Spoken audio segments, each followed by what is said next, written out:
ولعلك لو حاسبت نفسك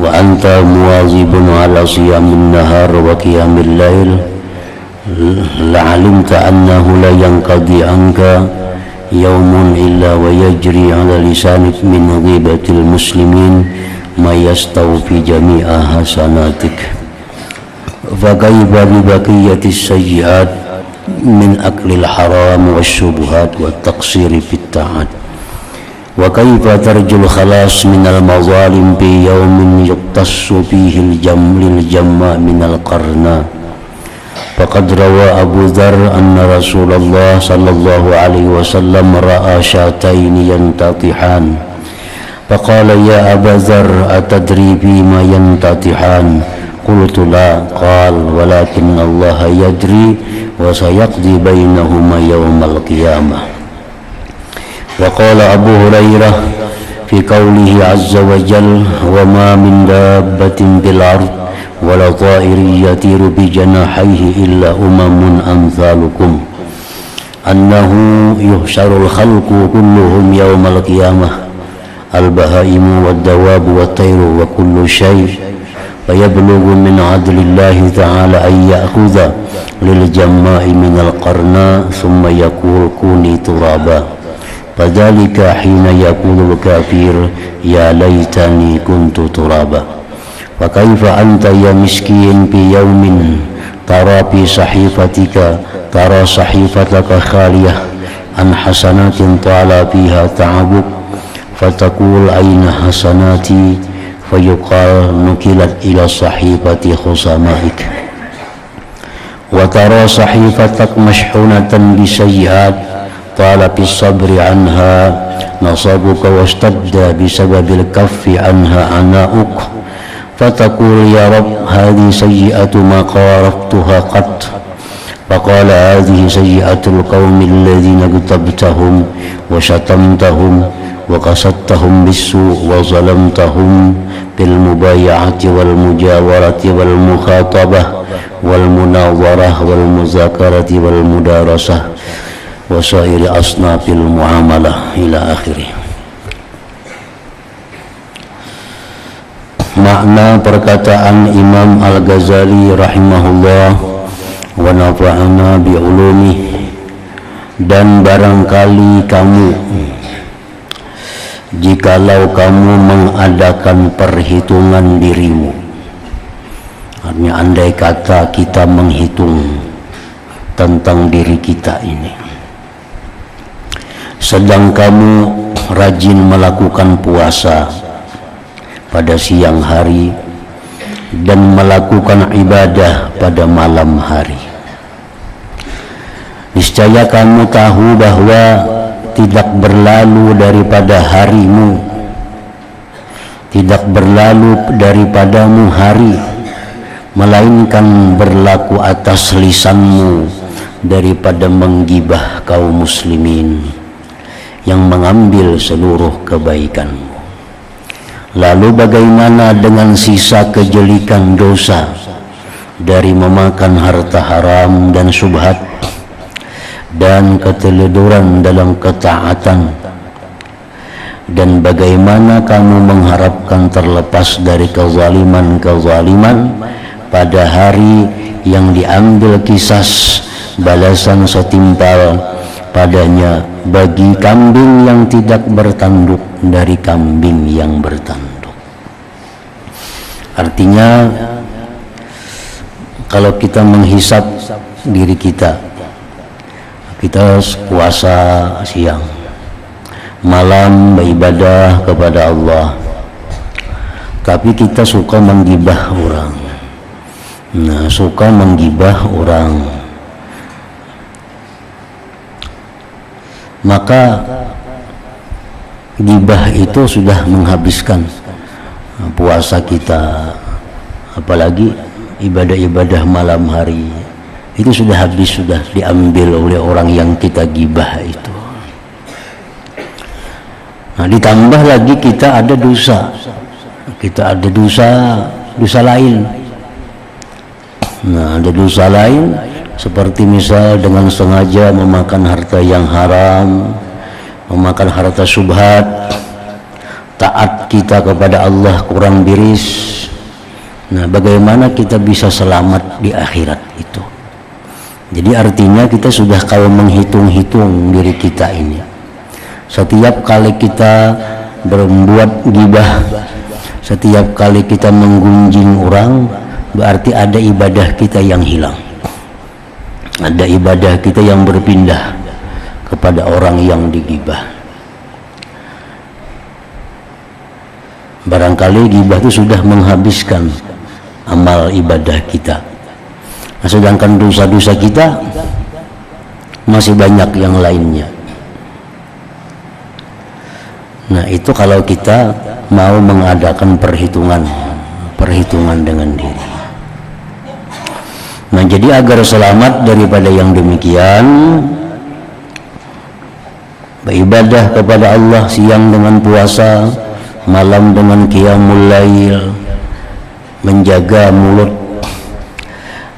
mulut daripada menggibah, memfitnah orang, menjaga tangan, kaki dan lainnya daripada menzalim orang. Nah, itu caranya supaya kita bisa selamat, supaya kebaikan-kebaikan yang kita lakukan dengan susah payah itu kada berpindah buku kepada buku catatan orang lain. Nah, kalaupun misalnya kita terlanjur juga sudah menggibah orang, nah, supaya jangan ada urusan di akhirat, supaya amal ibadah kita jangan berkurang, jangan terganggu, nah kita minta halal lah kepada orang di dalam dunia ini sebelum kita diselesaikan di akhirat. Di dalam dunia kita selesaikan, kita pelajari kayak apa caranya minta halal kepada mereka yang pernah kita gibah itu ada ilmunya, ada pelajarannya kayak apa cara kita minta halal itu. Nah, jadi kalau kita menggibah orang, menggunjing orang, kalau gunjingannya itu kada sampai kepada inya, nah kada sampai kepada orang yang digunjing, ucapan kita tuh kada sampai, ini lebih ringan daripada gunjingan tuh sampai ke telinga orang yang kita gunjing itu. Nah, apabila gunjingan kita ini kada sampai ke telinga orang yang kita gunjing itu, oleh sebahagian ulama menjelaskan cukup kita minta ampun kepada Allah, dan memintakan ampun kepada orang yang kita gunjing itu. Nah, misalnya Allahumma ghfirli, ya Allah ampuni dosaku, waghfir dzunubi, ya Allah ampuni dosaku dan dosa orang-orang yang aku gibah itu. Nah, dan dosa orang-orang yang aku gibah itu. Ini kalau kada sampai, cukup kita minta ampun kepada Allah, dan mendoakan ini kada ada berhenti sampai seumur kita. Baik tiap hari sekali kita doa, ya Allah ampuni dosa hamba dan dosa orang-orang yang pernah hamba gibah mereka itu. Jadi amalan jadinya, jadi amalan wajib. Ya Allah ampuni dosa hamba pernah menggibah orang, dan ampuni dosa orang-orang yang hamba gibah itu. Nah, ini kalau gibahnya itu kada sampai. Misal kita menggibah orang mana misalnya, ya kada mungkin sampai ke telinganya. Kan kita bisa melihat di televisi ada orang yang pina aneh, kita gibah ini ya kada sampai apa nggak sana ucapan kita itu. Nah, jadi caranya kada perlu minta halal mendatangi ke rumahnya itu, kada perlu, cukup kita istighfar lawan Allah dan mintakan ampun kepada Allah mereka itu, doakan segala kebaikan untuknya. Nah, kemudian kalau gibah itu sampai ke telinganya, ini lebih berat sedikit nih. Kita madahkan inya bungo. lawan seseorang. Kebetulan orangnya pulang anjur atar pada hakannya lawan si pulang itu. Tadi si pulang nyambeti kembungul, nah sampai ke telinganya. Ini kada kawa minta ampun dengan cara seperti tadi. Mesti kita datanginya. Kita datanginya, lalu kita minta halal, minta ridha, minta maaf lawan inya. Minta maaf lawan inya. Itu pokoknya demikian, kita datang kepadanya untuk minta halal. Apabila kita khawatir, nah kita khawatir, mun aku minta halal lawan inya, pada aku nyambat inya bungo semalam, bisa tampilingnya aku, nah, bisa disakitinya aku, ada gejala ke arah itu, ada indikasinya. Soalnya orangnya orang jaga, orang penyarikan. Mun aku minta halal lawan sidin, pada pernah nyambat sidin bungo tampiling din aku, lain sudah orangnya. Nah kalau kita ada indikasi terganggu keamanan kita, menimbulkan maksiat lain lagi pulang, nah itu kada usah kita datangi. Cukup dengan cara seperti cara pertama tadi. Kita berdoa lawan Tuhan, doakan sidin, mudah-mudahan sidin diampuni Tuhan dosanya, mudah-mudahan sidin itu murah rezekinya, mudah-mudahan sidin diafiatkan oleh Allah, mudah-mudahan sidin matinya husnul khatimah, doakan. Nah itu kalau kita kada wani minta halal nih.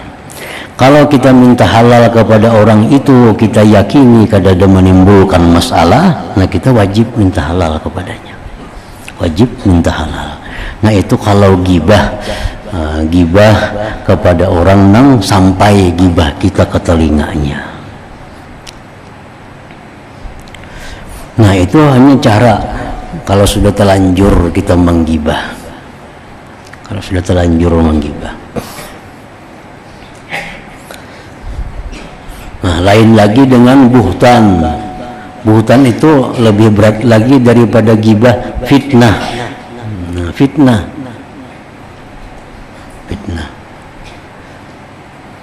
Nah kalau fitnah ini kada cukup hanya dengan minta halal kepadanya. Kita mesti minta ampun kepada Allah, kita minta halal kepada orang yang kita fitnah, ditambah lagi kita mencabut ucapan kita di hadapan siapa dulu kita memfitnahinya. Nah ini berat lagi. Kalau gibah itu kan kita menyebut sesuatu aib yang ada pada dirinya, nah itu gibah. Misalnya orangnya ada aib, memang ada aib, tapi orang itu kada ketujuh kalau kita sebut aibnya, nah itu gibah. Kalau fitnah ini mah ada orang yang kada ada melakukan itu, padahal akan melakukan itu tuh fitnah. Nah ini kada cukup sekadar minta halal, mesti kita meralat kembali ucapan kita di hadapan orang yang siapa kita dulu dihadap memfitnahnya. Kita berpandir lawan si A misalnya, anu kam si anu tuh ini memfitnah. Nah ini kita mesti minta halal lawan yang difitnah. Yang kedua tugas kita datangi orang semalam yang kita pandiri itu. Nah semalam kalau ada aku madahakan si pulang tuh ini kada sekalinya kada bujur, nah diulangi. Bila kada kayak itu kada selesai urusannya. Itu kalaunya memfitnah. Nah itu urusan pribadi. Gibah ini urusan pribadi. Lain lagi dengan urusan harta. Harta ini lebih berat daripada gibah. Karena harta ini kita di samping minta halal kepada orang itu, ditambah lagi mengembalikan hartanya atau nilainya. Nah, kalau gibah itu cukup minta halal, tadi ulun menggibah pian selesai. Kalau harta, nah harta ini kita kembalikan hartanya, atau hartanya ada lagi nilainya, dan kita minta maaf kepada orang itu. Ini soalnya masalah harta. Jadi sedikit harta, satu sin harta, satu sin itu bisa menghabiskan 70 rakaat sembahyang, ujar para ulama dahulu mengatakan. Nah kita ini mengambil pun orang satu sin, ini orang bahari, ulama-ulama bahari, nang zaman masih ada sin-sinan tuh. Wah ini berapa sin tuh ya kada tahu kita, bahari kan ada sin. Jadi ulama dahulu mengatakan dalam pengajian-pengajian sidin, kalau kita mau ambil harta orang sasin itu 70 rakaat bayar sembahyang kita. Sasin kalau 1000 berapa sin? 100.000 maka ada kait habis rakaat sembahyang bertahun-tahun membayarin itu. Namun 1 juta seumuran bisa habis sembahyang kita diambilnya. Nah itu kalau kita menzalimi orang mengenai harta, mengambil pakaian orang, mengambil makanan orang, mengambil harta orang, kita ambil, itu menghabiskan amal ibadah kita. Nah itu caranya pada lain daripada kita minta maaf, minta ridha dan mengembalikan barangnya kalau masih utuh. Kalau barangnya sudah dimakan, kada kawal lagi nilainya berapa? Nah nilainya. Nah ini kalau masalah harta. Soalnya kalau di akhirat ada lagi itu, tinggal tarik menarik amal aja lagi penyelesaiannya. Nah yang ketiga masalah aniaya. Ini sama dengan harta. Kita misal memukul orang tanpa benar, memukul orang dengan cara yang kada benar. Ini ada mukul dengan cara yang benar itu ada aja. Misal memukul kuitan, memukul anak dalam rangka mendidik itu cara yang benar aja. Asal pukulannya kada mencederai. Laki memukul bini dalam rangka mendidik, nah itu dibenarkan dalam agama asal pukulannya kada mencederai, kada meninggalkan bekas. Nah, guru memukul muridnya dalam hal mendidik itu dibenarkan aja, tapi pukulannya kada mencederai, kada meninggalkan bekas. Kalau sampai bebelah-belah rawak orang misalnya, nah itu lain lagi, kita kaliwatan ngarannya. Nah ini kalau memukul orang, melukai orang, nah ini di samping minta halal dan kita menyerahkan diri kita untuk dipukul, maka kalau kada itu kada selesai. Jadi Rasulullah Shallallahu Alaihi Wasallam 18 hari sebelum wafat, beliau menyuruh Bilal untuk mengumpul manusia di Masjid Nabawi. Kalau Bilal berseru agar berkumpul di Masjid Nabawi. Nah, Nabi kita di Masjid Nabawi berpidato di hadapan sahabat-sahabat, berkisah tentang dekatnya ajal sidin. Lalu Nabi sebelum itu minta keridaan. Ajar Nabi kepada para sahabat, siapa yang pernah aku aniaya, sahabat-sahabatku yang pernah ku zalim, andai kata aku ada menzalim, sahabatku yang pernah ada ku pukul, aku mohon diridai, dimaafkan ya Nabi. Kalau kada berkenan memaafkan ya Nabi, silahkan balas di tempat ini juga. Karena Nabi kada hendak mati membawa sesuatu yang akan bersangkut paut di akhirat kayaknya. Jadi ini Nabi memberikan contoh kepada manusia, memberikan contoh. Siapa yang ada merasa hartanya aku ambil, ajar Nabi, bapak berapa aku ganti sekarang. Siapa yang merasa aku pukul, kalau kalian memaafkan ganti pukul, silahkan pukul aku. Nah, itulah yang terkenal dengan kisah Ukasah itu. Nah, jadi sahabatnya semuaan diam di masjid, semuaan meridai, ridina ya Rasulullah, kami ridha dengan engkau wahai Rasulullah. Semua sahabat berkata kami ridha dengan engkau wahai Rasulullah. Nah, ada seorang laki-laki yang bernama Ukasah. Nah, Ukasah berdiri, wahai Rasulullah, ulun kada ridha. Ulun pernah memukul pian, pernah memukul ulun di perut dengan tungkat pian. Ulun sekarang hendak membalas itu. Nah, itu Ukasah ini. Ribut sahabat Nabi, harapnya hebatnya Ukasah, waninya nak memukul Nabi. Nabi kita menyuruh Bilal ambil di rumah Fatimah tungkatnya, karena saya ingat aku Nabi tungkat itu yang pernah mengenai Ukasah. Padahal bukan memukul Ukasah Nabi itu. Nabi di atas unta, Ukasah hendak mencium paha Nabi. Nah, Nabi hendak menghambat unta itu supaya jalan tak karena perut Ukasah. Bukan sengaja memukul Ukasah. Nabi itu dari unta. Ukasah datang hendak mencium paha Nabi. Nabi hendak menghambat memukul unta, kena perut Ukasah waktu itu. Bukan sengaja memukul Ukasah. Nah, itu tongkatnya. Jadi Abu Bakar datang, Umar datang mengusul, wahai Ukasah, engkau kada perlu memukul Rasulullah, pukul kami 100 pukul gantiannya. Rasulullah jangan dipukul. Dan Nabi kada boleh. Siapa yang memukul itu yang menerima balasan. Abu Bakar, Umar, Utsman, Abu Bakar, Umar, Sayyidina Ali, Hasan, Husin, yang menyediakan tubuhnya untuk dipukul dengan sekali pukul dari tongkat itu. Nabi kita melarang, kada bisa aja Nabi digantikan. Nah, siapa yang memukul itu yang dibalas. Akhirnya tongkat datang. Nah, ini tongkatnya aja Nabi. Di mana yang memukul aku pukul. Ujar Ukasah, pian dulu memukul ulun kada berbaju. Pian harus kada berbaju juga dipukul. Nah, waktu ulun kada berbaju. Paco Nabi dilepaskan sikin pakaian sidin. Nah begitu Nabi kita melepaskan pakaian, itulah Ukasah kesempatan memeluk Rasulullah dan mencium perut Nabi Sallallahu Alaihi Wasallam.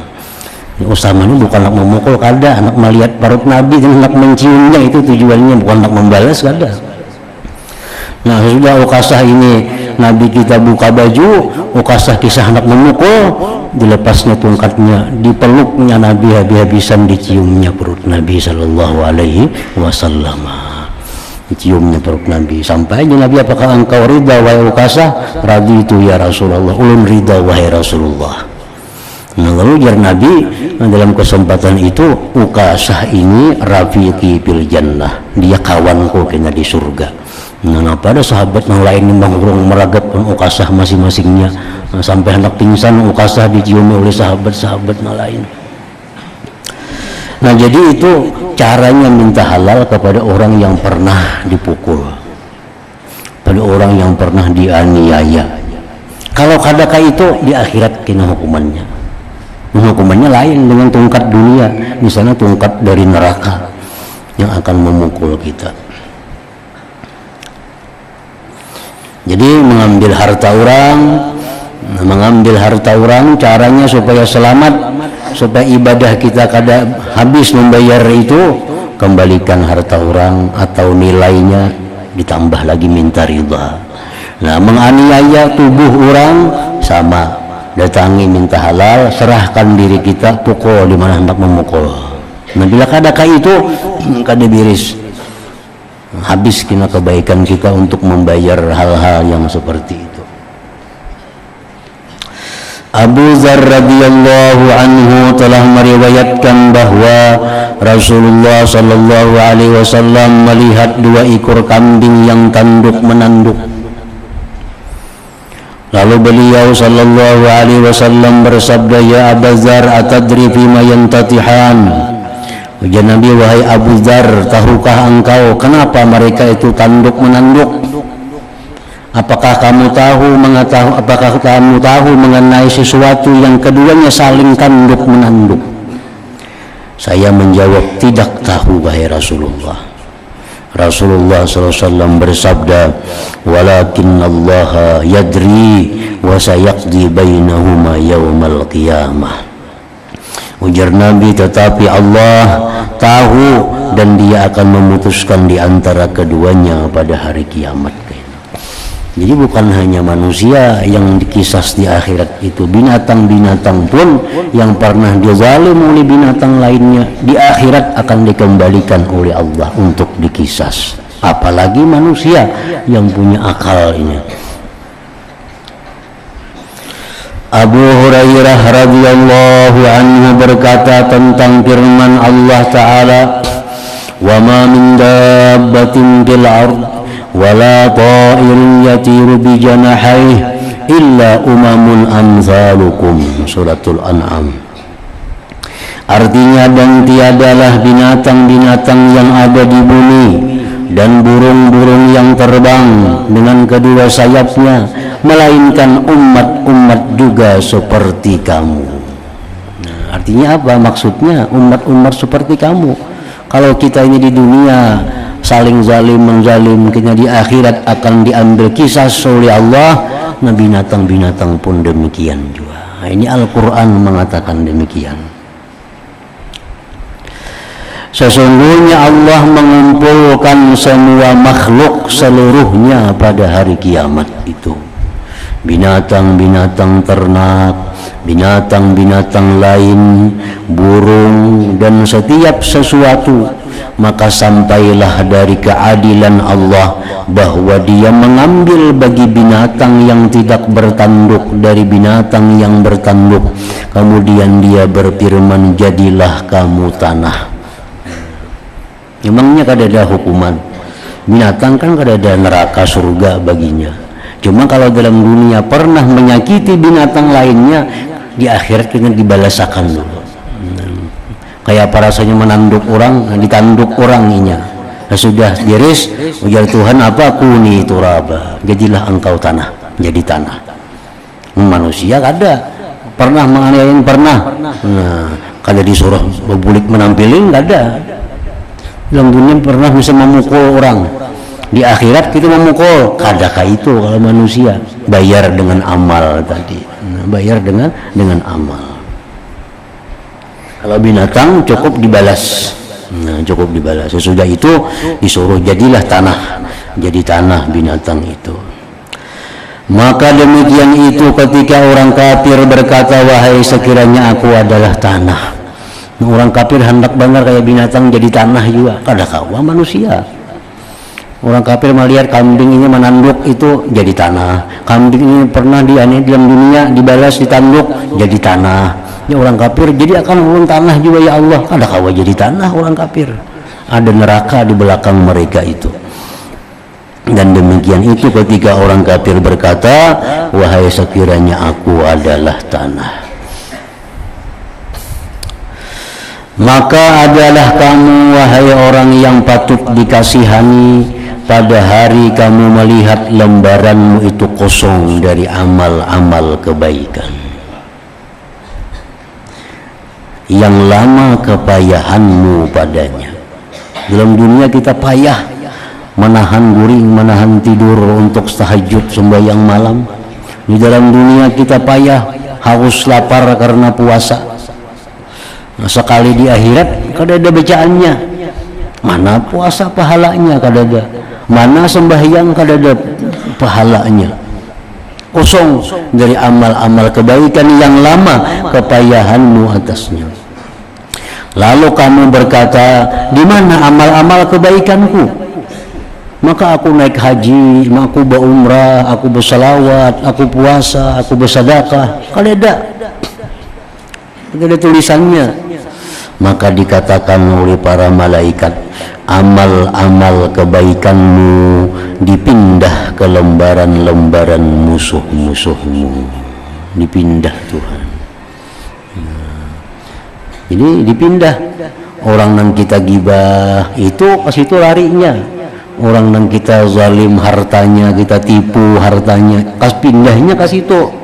Orang yang pernah kita pukul, kita sakiti dalam dunia, pindahnya ke situ. Sembahyang kita, puasa kita, sedekah kita, sehingga buku kita kosong dari amal kebaikan itu. Amal-amal kebaikanmu dipindah ke lembaran-lembaran musuh-musuhmu. Dan kamu melihat lembaranmu itu dipenuhi dengan kejelikan-kejelikan yang lama, kepayahanmu dalam sabar daripadanya, dan sangat kesusahanmu disebabkan menahan daripadanya. Lihat di balik lembaran berikutnya banyak dosa, lembaran dosa. Lembaran dosa. Lihat di sini ada minum arak, maka ada pernah minum arak dalam dunia, ada dosa minum arak, ada dosa berzina, maka kada pernah berzina dalam dunia. Kenapa di sini ada dosa berzina? Wahai Tuhan, wahai Tuhan, ini adalah kejelikan-kejelikan yang tidak pernah saya kerjakan sama sekali. Protes kita. Ada terbuat berzina, ada terbuat berjudi, ada terbuat minum arak. Saya ingat dalam dunia kada biasa melakukan itu. Kenapa ya Allah ini ada dalam catatan amal hamba? Maka dikatakan, dijawab kepadanya, ini adalah kejelikan-kejelikan orang-orang yang kamu telah menggibah mereka. Gibah mereka, kamu telah mencaci mereka, kamu telah bermaksud jahat kepada mereka. Orang berzina secara sembunyi-sembunyi, orang berzina secara sembunyi-sembunyi. Kebetulan pas kita tahu, kita melihat, mestinya kita ini diwajibkan satrul uyub, menutup aib. Kada boleh kita mengisahkan kepada siapa jua pun bahwa fulan dan fulana tadi berzina. Selamat kita, selamat kita. Tapi kalau kita melihat ada orang berzina, kita seekung aja nang tahu, yang lain kada melihatnya orang di situ. Kita melihat ada orang berzina, kita kisahkan di kampung, semalam aku melihat pemimpinan berduaan di rumah situ, kada berpakaian. Habis akhirnya dosa jinanya taka kita, nang bejinanya orang. Nang bejinanya orang, dosanya taka seorang. Karena gatahnya ini ngarannya. Menjakanya kita diam aja, kada perlu memberitahu. Apa untungnya memberitahu orang? Orang sudah bersembunyi-sembunyi melakukan zina, sembunyi-sembunyi, kita pas kebetulan melihat. Kita wajib di situ diam. Diam, jangan mengisahkan kepada siapa jua pun. Bila kita kisahkan, inya kadarida, dosa jinanya kena ada dalam catatan kita. Sama demikian halnya orang berjudi misalnya, yang sembunyi-sembunyi berjudi, ada hendak di tengah orang. Kita tahu, kita menagur mungkar minyak kada wani, orangnya jaga, orangnya penampilan, kita tahu sediaannya, kita diam aja, kita jangan dikisah-kisahkan ke orang lain. Mau kita kisahkan ke orang lain, itu kita dosanya taka kita.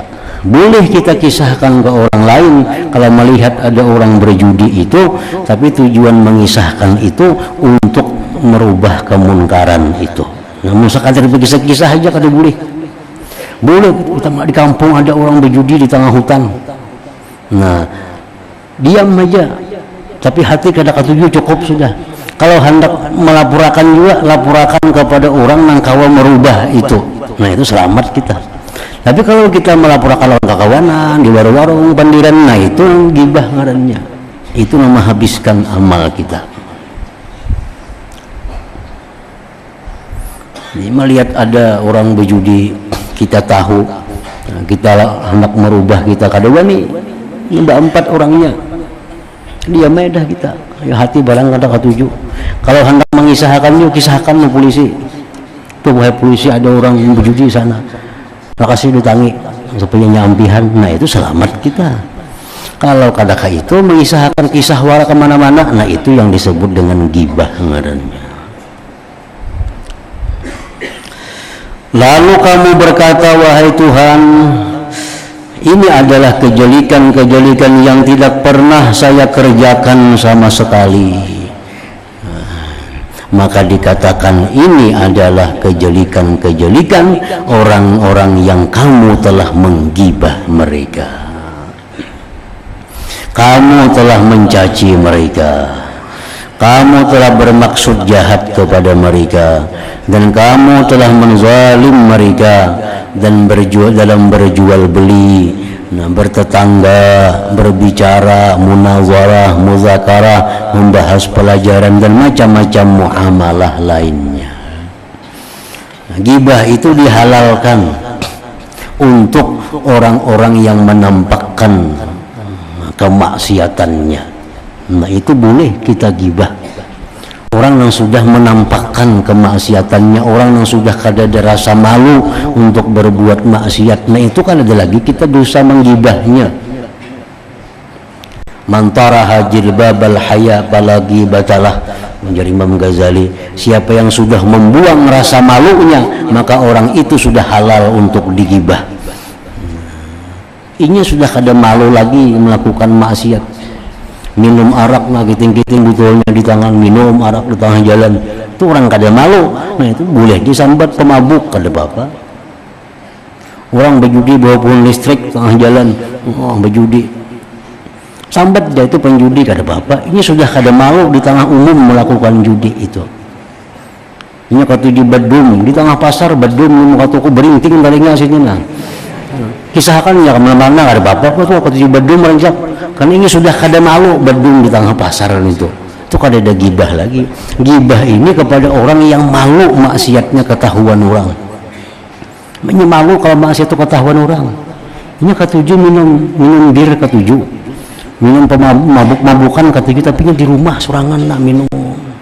Kalau kata orangnya kada mau sopan. Nah ini kada boleh kita gibah. Jangan dikatakan pemabuk, itu kita gibah. Karena ini masih malu ketahuan orang perbuatan maksiatnya. Halal itu yang sudah membuang malunya. Nah itu kada apa-apa lagi digibah. Nah jadi dijawab oleh Allah Subhanahu wa ta'ala bahwa itu dosa-dosa yang ada di catatan amal kamu itu sebenarnya bukan dosa kamu, tetapi dosa orang yang kamu gibah berpindah kepadamu. Dosa orang yang kamu aniaya berpindah kepadamu. Dosa orang yang kamu tipu dalam usaha jual beli pindah kepadamu. Akhirnya kita semuaan menyandangnya. Akibat apa? Akibat dalam dunia kita melakukan itu dan mati kada sempat minta halal. Nah jadi kepada ahli waris ini disuruh untuk memintakan halal orang tuanya misalnya. Misal ahli waris anaknya atau siapanya tahu abahnya dulu pernah menzalim si fulan dan kada sempat bermaafan. Nah datangi fulan itu, urus bisai supaya ini maridai lawan abah kita. Bila nya maridai, selamat abah kita. Nah, kita tahu bahwa abah kita pernah menipu orang, si fulan yang ditipu sidin sampai sidin mati kada minta halal. Datangi si fulan itu, urus supaya selesai kayak apa, supaya abah dalam kubur ini selamat. Nah itu selamat. Tapi kalau kita minta halal kepada anaknya ahli waris, nah, kepada anaknya orang mati itu kada berlaku. Kita minta halal kepada anaknya. Misal kita pernah menganiaya fulan bin fulan, belum kita minta halal kepadanya, mati fulan bin fulan, kita datangi anaknya. Nah jam anak arwah kalau iya aku ini minta maaf, nah aku pernah dulu menipu abah hikam. Nah itu kada berlaku, sia-sia, kada ada artinya. Anaknya kada berhak untuk menghalalkan itu, kada berhak. Jadi kalau kita pernah menganiaya orang, pernah menggibah orang, orangnya mati, lawan Allah Ta'ala aja urusannya lagi, lawan Tuhan aja urusannya. Apa nasi datangi ahli waris, kita minta maaf pun ahli warisnya, kada kawa tuh lain masalah harta, lain kalau masalah harta. Nah sidin mati, kita ada hutang lawan sidin. Nah anaknya ada ahli waris. Nah dulu aku ada hutang sama Abah Hikam 10 juta. Nah kayak apa tuh? Nah itu harta berpindah kepada ahli waris. Itu salah ahli waris bayar, nah kita bayari. Di ahli waris kami tidak akan selesai. Karena kita hutang masalah harta. Tapi kalau hutang pribadi itu ahli waris kada ada hak untuk memaafkannya. Nah, kita pernah menggibah sidin, memfitnah sidin, lalu sidin mati, belum minta halal, nah itu habis sudah. Allah Ta'ala aja urusannya lagi. Masalah ahli waris kada kawa menghalalkan itu, karena lain masalah harta. Nah kemudian Ibnu Mas'ud radhiyallahu anhu berkata,